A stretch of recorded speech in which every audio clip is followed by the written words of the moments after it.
ধৈর্য ধারণ করা বিষয়টা মানুষের জন্য আল্লাহ তাআলা এমন একটা পরীক্ষা হিসেবে রেখেছেন যে এটা উত্তীর্ণ হতে পারলে বান্দা আল্লাহর বন্ধুতে রূপান্তরিত হয়।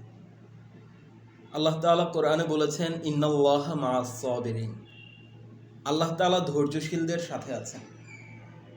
মাওলানা তারেক জামিলের একটি বক্তৃতাতে শুনেছিলাম যে তিনি বলেছিলেন, সহ্য করে যাও, চুপ হয়ে যাও, পাহাড় সরে যেয়ে তোমাকে রাস্তা করে দিবে। এই যে পাহাড় সরে যেয়ে রাস্তা করে দেওয়ার বিষয়টা, এটা যতক্ষণ পর্যন্ত আপনার জীবনে বাস্তবিক অর্থে আপনি না দেখেছেন ততক্ষণ পর্যন্ত এটা বিশ্বাস করা অনেক কঠিন।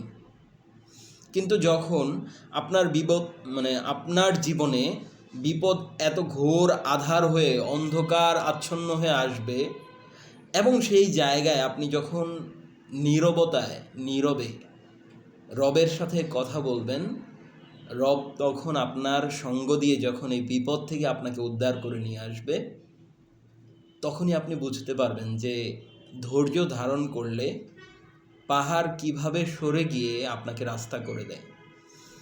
তাই বলবো, মহান আল্লাহ রাব্বুল আলামিনের দেয়া ওয়াদার সাথে পরিচিত হওয়ার চেষ্টা করি চলুন, এবং সেই পরিচয়ে নিজেদেরকে রঙিন করার চেষ্টা করি। ধন্যবাদ। আসসালামু আলাইকুম।